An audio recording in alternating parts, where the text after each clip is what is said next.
Yo, video ini mungkin video terpanas dari kuping para fans dari DC Universe. James Gunn yang di awal-awal sebagai penyelamat dari DC Universe, sekarang justru kita mulai meragukan dan bisa dibilang dia justru akan menjadi jembatan hancurnya DC Universe lagi gitu. Di awal-awal dia memang digadang-gadang sebagai penyelamat dari DC Universe dari kehancuran setelah gonjang-ganjing tidak jelasnya universe dari Zack Snyder dan juga mengambil tahtanya dari Dwayne Johnson. James Gunn yang berhasil dengan Guardians of the Galaxy di MCU dianggap bisa mencerahkan DC Universe secerah kepala pelontosnya Lex Luthor. Dan sekarang dengan penuh kenarsisannya, menurut gue James Gunn adalah tombak untuk kehancuran dari DC Universe lagi jika dia terus membuat konsep DC seperti ini.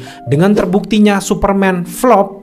Bukan gua aja yang bilang flop, bukan karena gua nggak suka ceritanya, tapi memang sesuai dengan rilisan artikel dari majalah Forbes yang mengatakan Superman itu tergolong film yang flop dengan pendapatan global hanya di 615 juta dolar dengan keuntungan bersih sekitar 300 juta dolar. Faktanya, film Superman di bawah target break even 350 juta dolar film-film superhero kebanyakan. Dan bisa dibilang, gue setuju dengan pendapat dari majalah Forbes tersebut, dan ini sangat fatal karena Superman adalah karakter superhero yang paling ikonik.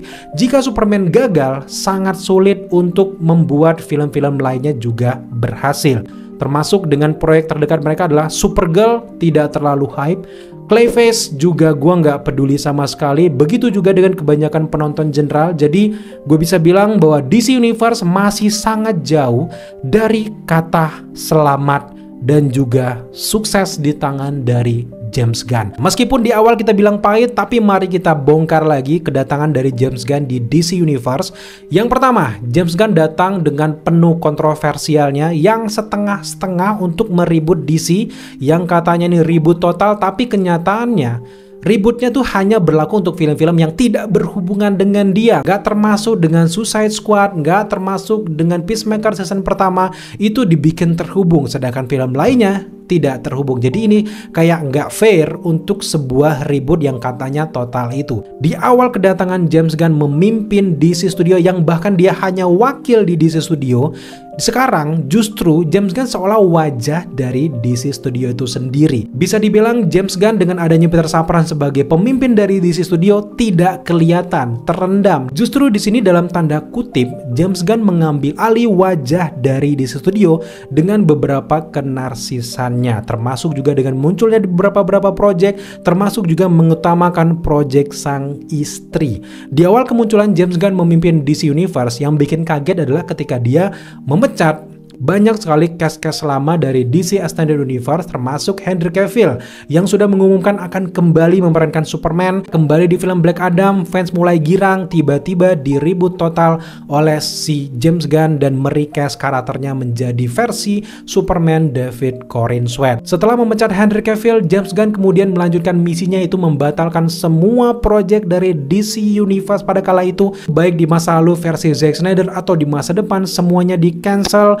Blue Beetle hilang begitu saja, hanya meninggalkan film-film yang berhubungan dengan istri dan saudaranya saja. Dengan beberapa project yang sudah diluncurkan di era God and Monster ini, terbukti kalau konsep template Guardians of the Galaxy yang ada di MCU terlalu repetitif dan tidak cocok untuk diterapkan di karakter DC Universe ataupun DC Comics. Project pertama dari God and Monster adalah Creator Commandos, ternyata juga project animasi yang banyak diabaikan oleh penonton dan juga penggemar dari superhero. Dalam tanda kutip, tidak terlalu hype. Kemudian juga dirilisnya Peacemaker season kedua dengan ending yang sampah seperti itu. Tentu saja yang mengutamakan istrinya di dalam yang terlalu banyak dieksplorasi, membuat film ini juga tidak banyak dibicarakan di online, juga di grup-grup. Yang bisa dibilang Peacemaker season kedua juga adalah project milkingisasi dan flop. Bahkan beberapa cerita konten politik yang diadakan oleh James Gunn itu justru menghasilkan perpecahan antar audiens juga para fans. fans.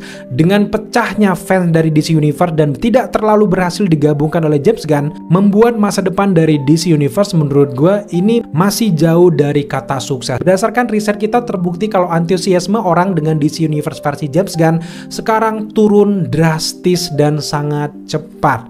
Ini membuktikan kalau nasib dari DC Universe berada di titik khawatir dan sekarang fans mulai kehilangan kepercayaan pada DC Universe versi James Gunn. Dan ini sudah kita lakukan riset di beberapa artikel, di beberapa audiens dan juga beberapa skor di luaran sana, bukan cuman di Indonesia. Ketika mengambil alih DC ini, memang terbukti kalau DC Universe sudah kacau. Bahkan bisa dibilang timelinenya sangat tumpang tindih. Dari Snyderverse, Batman dan Joker yang berbeda-beda, project lama terbengkalai.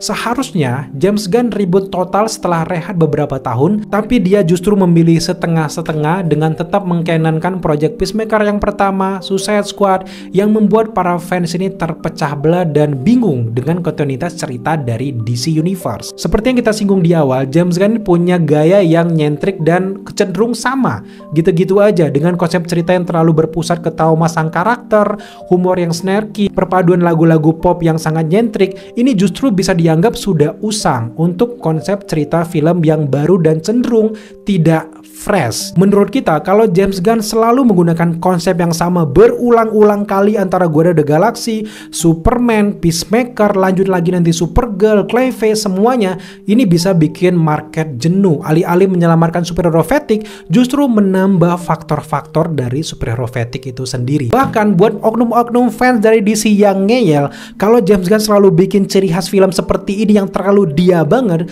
jadi seolah-olah DC Universe ini bukan project studio yang secara garis besar punya semua orang, tapi ini justru punyanya James Gunn. Jadi dalam tanda kutip lagi-lagi, James Gunn seolah-olah mengambil alih DC Universe secara perlahan dan menggerogoti sistem yang ada di DC Universe. Dan menurut gua harus ada orang yang selevel Kevin Feige yang tahu batasan di mana dia harus melangkah dan tidak berlebihan untuk setiap project mereka. Kalau lu sebagai pemimpin, jangan lu ambil semuanya project sebagai sutradara, penulis dan sebagainya. Cukup kontrol saja dari jauh, itu sudah sangat pas, dan biarkan sutradara lain untuk menggarap proyek-proyek dari DC di masa depan. Apalagi beberapa rumor baru-baru ini yang kalian pasti udah dengar bahwa Warner Bros sedang diminati dan dibeli oleh Paramount Pictures. Kalau memang benar Warner Bros akan menjualnya ke PH-PH besar, perusahaan besar, maka sangat-sangat mungkin kalau James Gunn akan dibuang secepatnya karena dominasi yang terlalu besar di DC Universe. Karena memang tidak ada proyek mendatang yang cukup kuat untuk menyelamatkan citra DC Universe saat ini,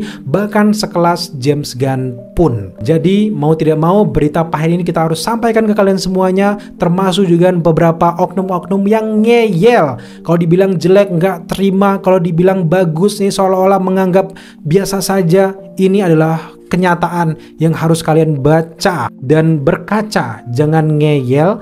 Dan kita lihat aja, semoga aja ada perubahan dari James Gunn. Dan video ini bukan sepenuhnya untuk menjudge seorang James Gunn, dan sepenuhnya video ini hanya untuk mengkritik seorang James Gunn berubah.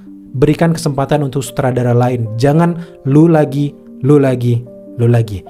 Bye-bye.